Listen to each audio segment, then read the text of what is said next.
صحابوں، اب ہم گفتگو کریں گے حضور اکرم سرور کائنات صلی اللہ علیہ وآلہ وسلم کے پہلے سفر طائف کے حوالے سے۔ نبوت کے 10ویں برس حضرت ابو طالب اس دنیا سے رخصت ہوئے۔ زندگی کے آخری لمحات میں انہوں نے اپنے قبیلے کے بااثر افراد کو جمع کر کے کہا کہ میں تمہیں وصیت کرتا ہوں کہ محمد مصطفیٰ صلی اللہ علیہ وآلہ وسلم کی عزت کرنا۔ اللہ نے تمہیں چن لیا ہے اس معاشرے کے معزز قبیلوں کے افراد میں۔ سرکار دو عالم صلی اللہ علیہ وآلہ وسلم کو ابتدائی سے حضرت ابو طالب کی بہت ہی معاونت حاصل رہی۔ جب حضرت ابو طالب رضی اللہ تعالیٰ عنہ کا انتقال ہوا تو میرے آقا سرور کائنات صلی اللہ علیہ وآلہ وسلم نے یہ محسوس کیا کہ ایک حفاظت کرنے والا ان کے خاندان کا ایک بڑا آدمی اب ان کے درمیان نہیں رہا۔ آخری وقت میں حضرت ابو طالب نے ایک قصیدہ حضور اکرم صلی اللہ علیہ وسلم کی شان میں کہا ہے، اس کا ایک ترجمہ یہ بھی ہے کہ اے روشن چہرے والے، جن کے چہرے کے وسیلے سے بادل طلب کیا جاتا ہے اور یتیموں کی پناہ گاہ اور بیواؤں کی آبرو ہے۔ عربی ادب میں حضرت ابو طالب کا ایک قصیدہ بہت مشہور ہے۔ ابھی حضور اکرم سرور کائنات صلی اللہ علیہ وآلہ وسلم حضرت ابو طالب کی جدائی کے غم سے باہر نہیں نکلے تھے کہ 35 دن کے بعد 10 رمضان المبارک کو آپ کی رفیقہ حیات حضرت خدیجۃ الکبریٰ رضی اللہ تعالیٰ عنہ بھی اس دنیا سے رخصت ہو گئی۔ گزشتہ دنوں اس فقیر کو موقع ملا جنت المالا کے قریب ہو کر میں نے دور سے دعا کی حضرت خدیجہ رضی اللہ تعالیٰ عنہ کے لیے۔ اللہ اکبر، زندگی بھر سیرت کی کتابوں اور دیگر کتابوں سے حضرت خدیجہ کی زندگی کے حالات جو تحریروں کی صورت، لفظوں کی صورت میرے ذہن میں تھے، وہ میری آنکھوں میں در آئے۔ وہ سارے منظر میرے سامنے آ گئے جب میرے آقا صلی اللہ علیہ وآلہ وسلم کو حضرت خدیجہ، جو اپنے عہد کی عرب کے قبائل میں سب سے زیادہ مالدار خاتون تھی اور بڑی مشہور تجارت کرنے والی تھی، ان کا سامان تجارت لے کر آپ شام تشریف لے گئے تھے۔ واپس آ کر بے حد منافع کمایا۔ ان کے غلام نے بتایا کہ جب میرے آقا سفر کر رہے تھے اور دھوپ کی شدت بڑھتی تھی تو ایک بادل آپ کے سر پر سایہ کر کے ساتھ ساتھ چلتا تھا، اور جب حضور اکرم صلی اللہ علیہ وسلم سائے کی خاطر درختوں کے اور پودوں کے قریب سے گزرتے تو وہ پودے اور درخت کی شاخیں جھک کر حضور اکرم صلی اللہ علیہ وآلہ وسلم پر درود و سلام بھیجتی تھی۔ حضرت خدیجہ پہلے ہی ان سے بہت متاثر تھی۔ اس واقعہ سننے کے بعد آپ نے پیغام بھیجا اپنی ایک سہیلی کے ذریعے، اور جو حضرت ابو طالب نے حضور اکرم صلی اللہ علیہ وآلہ وسلم اور حضرت خدیجۃ الکبریٰ رضی اللہ تعالی عنہ کا نکاح پڑھایا۔ آپ نے پوری زندگی میرے پیارے نبی صلی اللہ علیہ وآلہ وسلم پر وار دی۔ اب ایک طرف ابو طالب اس دنیا سے رخصت ہو گئے تھے اور دوسری طرف گھر کا سکون، گھر کے معاملے میں جو آسودگی میرے رب نے آپ کو عطا کی تھی وہ بھی رخصت ہو گئی۔ تو پیارے نبی صلی اللہ علیہ وآلہ وسلم نے خود کو بہت غیر محفوظ میں پایا مکے میں۔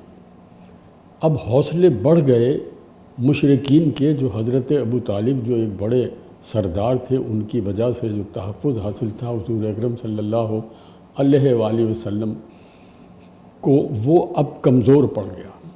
ایک بار ایسا ہوا کہ خانہ کعبہ کے صحن میں ایک شخص نے اپنے ہاتھ میں مٹی یا ریت لے کر آپ کے زلف مبارک پر، آپ کے سر پر پھینک دی۔ آپ بہت کبیدہ خاطر، بہت رنجیدہ، بہت افسردہ ہوئے، گھر گئے۔ بچیوں نے پانی بھر بھر کے آپ کے زلف مبارک کو دھویا، روتی رہیں۔ تو پیارے نبی صلی اللہ علیہ وسلم نے فرمایا ہے کہ میری بیٹی، میری بچیوں، فکر نہ کرو، اللہ رب العزت ہمارا حامی و ناصر ہے۔ ایک اور موقع پر اتنے دل کھل گئے تھے وہاں کے قبائل کے کہ اب ابو طالب کی عدم موجودگی میں وہ حضور اکرم صلی اللہ علیہ وسلم کے ساتھ زیادتیاں کرنے لگے۔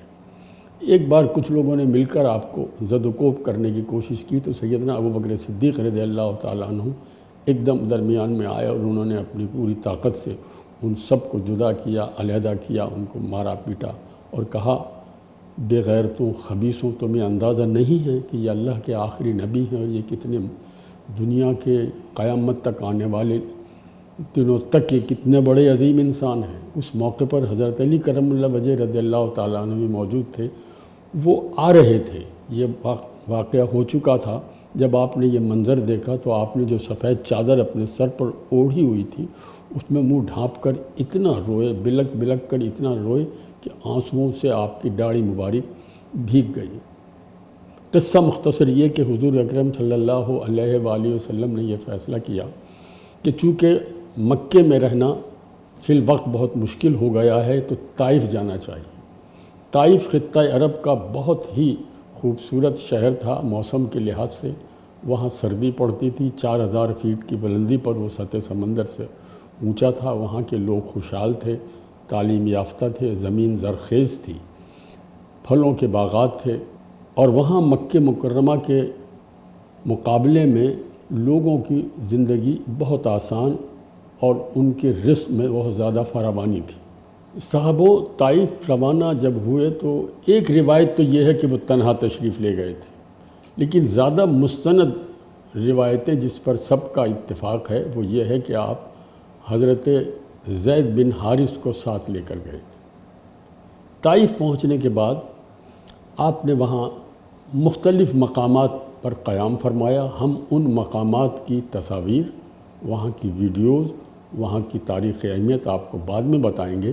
جب سرکار دو عالم صلی اللہ علیہ وسلم طائف پہنچے تو انہوں نے گلیوں میں اور بازاروں میں جا کر فرداً لوگوں کو اسلام کی دعوت دی، مگر وہاں کے لوگ چونکہ مالی طور پر خوشحال تھے، جنگجو تھے، طبعاً سخت مزاج تھے، تلخ مزاج تھے، انہوں نے آپ صلی اللہ علیہ وآلہ وسلم کی عزت کرنے کی بجائے، ان کی بات کو سننے کی بجائے ان کے ساتھ بہت زیادتی کی، ٹھٹا کیا، فقرے بازی کی، جملے بازی کی، مگر آپ دل برداشتہ نہ ہوئے۔ روز آپ نکلتے تھے دعوت اسلام دینے کے لیے، اس کے بعد کسی مقام پر جا کر رات قیام کر لیا کرتے تھے۔ صحابوں اس وقت طائف کے 3 بڑے سردار تھے اور تینوں آپس میں بھائی تھے۔ ایک تھے عبد یا لیل بن عمرو، ایک تھے مسعود اور ایک تھے حبیب بن عمرو۔ سرکار دو عالم صلی اللہ علیہ وآلہ وسلم نے چند دنوں کے بعد یہ مناسب جانا کہ ان کے گھر جا کر میں ان تینوں رئیسوں کو دعوت دوں تاکہ وہ اگر آمادہ ہو جائیں تو پھر طائف کے لوگ بھی ان کے کہنے سے دامن اسلام سے وابستہ ہو جائیں گے۔ حضور اکرم سرور کائنات صلی اللہ علیہ وآلہ وسلم جب ان تینوں بھائیوں کے گھر گئے تو ان کا رویہ اس قدر تکلیف دہ، اتنا اذیت انگیز، اتنا نفرت انگیز، اتنا توہین آمیز تھا۔ آپ بار بار ان کو بتاتے رہے کہ دیکھو ان بتوں کی پوجا چھوڑ دو، اللہ ایک ہے، لا شریک ہے، اس پر ایمان لاؤ، میں ان کا بھیجا ہوا آخری پیغمبر ہوں۔ جو مکالمے ان رئیسوں کے درمیان پیارے نبی صلی اللہ علیہ وآلہ وسلم نے کیے وہ مورخین نے تفصیل کے ساتھ محفوظ کیے۔ میں ان تحریروں کو، ان لفظوں کو، ان باتوں کو دہرانے کی خود میں ہمت نہیں پاتا کہ وہ اتنے توہین آمیز اور مکروہ انداز کے تھے کہ میں جب تصور کرتا ہوں یا سوچتا ہوں یا پڑھتا ہوں تو مجھے بہت کچھ عجیب سا محسوس ہوتا ہے۔ آخری مکالمہ یہ ہے کہ ان رئیسوں نے اپنے گھر سے حضور اکرم صلی اللہ علیہ وسلم کو یہ کہہ کر باہر نکال دیا کہ ہمارے گھر سے باہر نکل جاؤ۔ یہ عرب کی روایت نہیں تھی۔ پیارے نبی بڑے دلدار سے حضور اکرم سرور کائنات صلی اللہ علیہ وسلم بہت دل برداشتہ ہوئے، کبیدہ خاطر تھے، غمگین تھے، پھر بھی انہوں نے ہمت نہیں آئی اور وہ بازاروں میں نکل گئے۔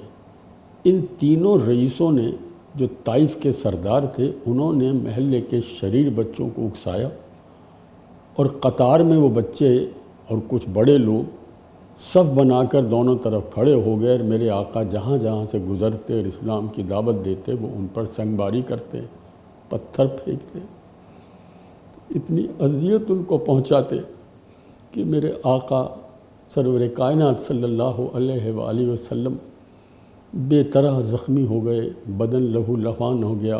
زید بن حارث بہت کوشش کرتے رہے، ان کو بچاتے رہے، خود بھی پتھر کھاتے رہے۔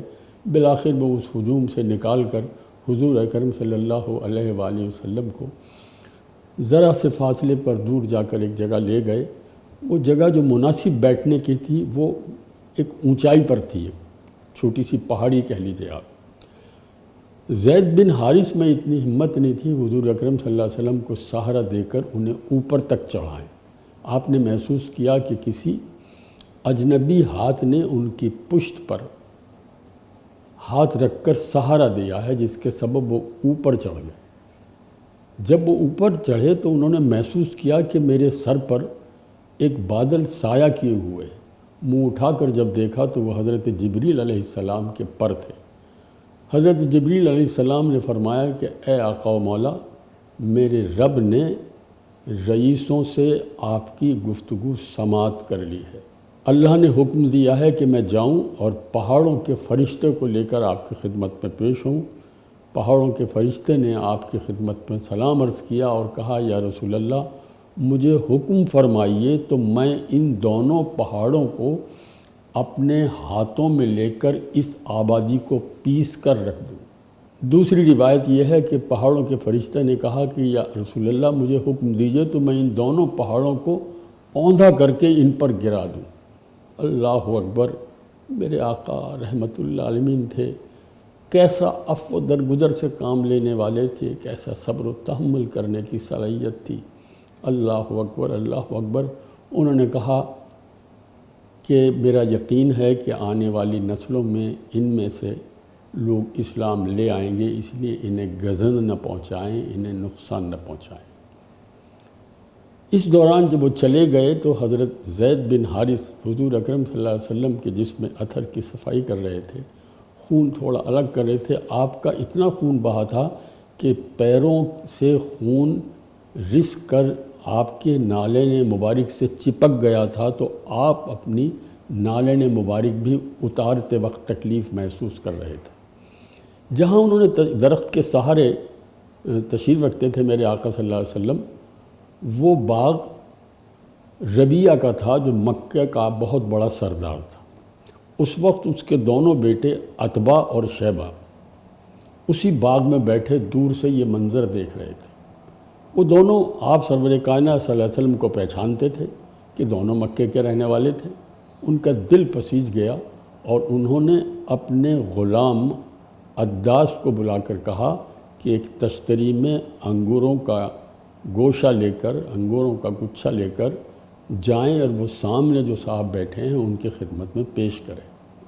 جب عداس انگور لے کر حضور اکرم سرور کائنات صلی اللہ علیہ وآلہ وسلم کی خدمت میں حاضر ہوا تو حضور اکرم صلی اللہ علیہ وآلہ وسلم نے انگوروں کے گوشے سے چند انگور اپنے ہاتھوں سے اٹھائے اور کھانے سے پہلے بسم اللہ الرحمن الرحیم پڑھا۔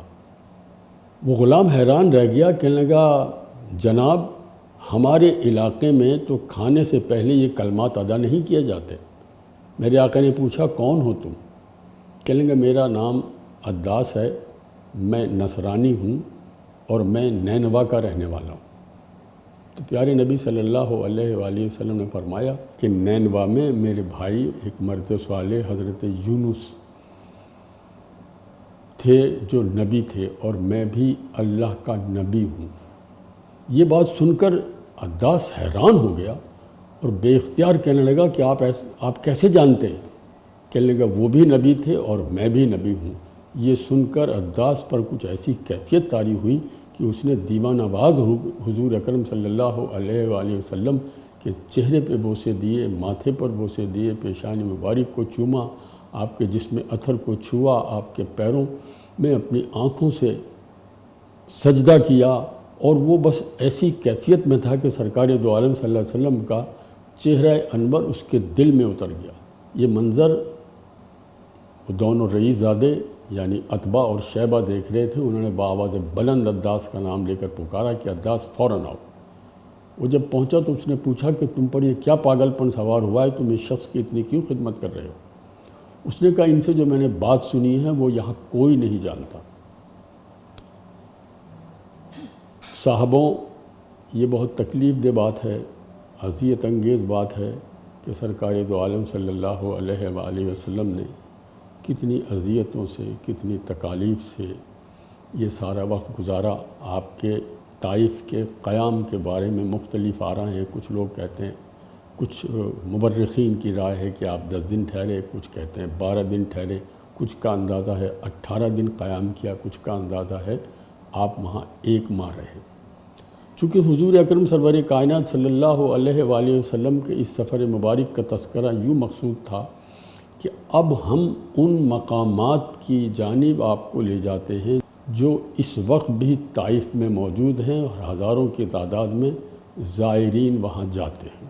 صاحبوں، مجھے اندازہ ہے کہ میرا ویلاگ طویل ہو رہا ہے، لیکن میں 2 مساجد کا تذکرہ یہاں کرنا چاہتا ہوں۔ ایک ہے مسجد الکو، یہ 2 رویا سڑک کے بالکل کنارے آباد ہے۔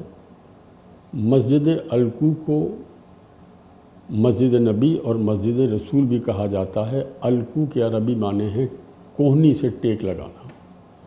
اس مسجد کے قریب ایک پتھر موجود ہے جس کے بارے میں وہاں کے مقامی لوگوں کا خیال ہے کہ یہ وہ پتھر ہے جس پر حضور اکرم صلی اللہ علیہ وآلہ وسلم نے کوہنی لگا کر کچھ دیر آرام کیا تھا۔ مسجد الکو کو آپ دیکھ رہے ہیں کہ بہت قدیم مسجد ہے۔ صاحبوں، مسجد کو بالکل سڑک کے کنارے ہے، آپ وہاں گاڑی پارک نہیں کر سکتے، اس لیے گاڑی والے آپ کو اتار دیتے ہیں، لیکن کچھ لوگ مسجد عداس سے پہاڑیوں کے ذریعے اوپر پتھروں سے چڑھ کر اوپر سے ان کو دیکھتے ہیں، اور تمام مورخین، سیرت نگار اور اس کے بعد کے آنے والے لوگ اس بات پر متفق ہیں کہ یہی وہ مقام ہے جہاں حضور اکرم صلی اللہ علیہ وسلم نے آرام فرمایا تھا، نماز ادا کی تھی۔ اگر مسجد الکو کے پاس کھڑے ہو کر سامنے دو رویا سڑکوں سے سامنے اگر آپ دیکھیں تو وہاں آپ کی نظر پڑے گی مسجد علی پر۔ قبل اس کے کہ میں مسجد علی کے بارے میں آپ سے تذکرہ کروں، اس مسجد کو خود آپ دیکھ رہے ہیں، آپ کو اندازہ ہے کہ اس مسجد کی کیا کیفیت ہے۔ صاحبوں، مسجد الکو بہت چھوٹی سی مسجد ہے، 7 میٹر چوڑی اور یوں سمجھ لیجئے 8 میٹر لمبائی ہے اس کی۔ مسجد کے اندر بہت چھوٹا سا ایک محراب ہے اور ان کے اوپر بھی ایک چھوٹا سا گنبد ہے۔ اس مسجد میں آپ دیکھ رہے ہیں کہ بہت اوپر جا کر، جہاں کیمرے کی بھی نظر نہیں جاتی، آپ بھی کھڑے ہو کر اگر اچھی نگاہ ہے تو دیکھ سکتے ہیں وہاں ایک بہت بڑا پتھر ہے۔ کچھ دشمنوں نے جب آپ وہاں قیام فرما رہے تھے تو اس پتھر کو اوپر چڑھ کر لڑکا کر، یعنی گرا کر آپ کو نقصان پہنچانے کی کوشش کی تھی۔ وہ پتھر اپنی جگہ سے ہلا، مگر ایک چھوٹے سے پتھر پر آ کر وہ رک گیا۔ 1500 سال بیت گئے ہیں، آج بھی وہ بہت بڑی چٹان ایک چھوٹے سے پتھر کے سہارے کھڑی ہے، اور اللہ نے اپنے حبیب احمد مجتبیٰ محمد مصطفیٰ صلی اللہ علیہ وآلہ وسلم کو محفوظ رکھا۔ میں نے جیسا کہ عرض کیا کہ بالکل مسجد الکو کے سامنے دو رویا سڑک کے اس پار تھوڑی سی جھاڑیوں میں چھپی ہوئی مسجد علی ہے۔ روایت یہ ہے کہ اس مقام پر حضرت علی کرم اللہ وجہ رضی اللہ تعالیٰ عنہ نے قیام کیا تھا، اور امور مملکت کے معاملات بھی یہاں سے نمٹاتے تھے، اور یہ ان کی اپنی ملکیت تھی۔ بہت طویل عرصے کے بعد اس مقام پر ترکیوں نے یہاں ان کی یاد میں ایک مسجد تعمیر کی۔ یہ طائف میں مینار کے اعتبار سے پہلی مسجد تھی جس میں مینار لگائے تعمیر کیا گیا تھا، اور ایک خلقت اس مینار کو دیکھنے آتی ہے۔ اب اس مسجد کے چاروں طرف خاردار جھاڑیوں سے اور لوہے کی گرل لگا کر اس مسجد کو چاروں طرف سے بند کر دیا ہے، لیکن زائرین پتھروں پہ چڑھتے ہوئے وہاں جاتے ہیں، اس کی زیارت کرتے ہیں۔ یہ اب ہم آپ کو اپنی تصاویر میں دکھائیں گے۔ ہم اپنے اگلے پروگرام میں تفصیل سے مسجد عبداللہ ابن عباس، مسجد عداس کے بارے میں بتائیں گے۔ چونکہ ویلاگ خاصا طویل ہو گیا ہے، اپنے میزبان رضوان صدیقی کو اجازت دیجیے۔ اللہ حافظ۔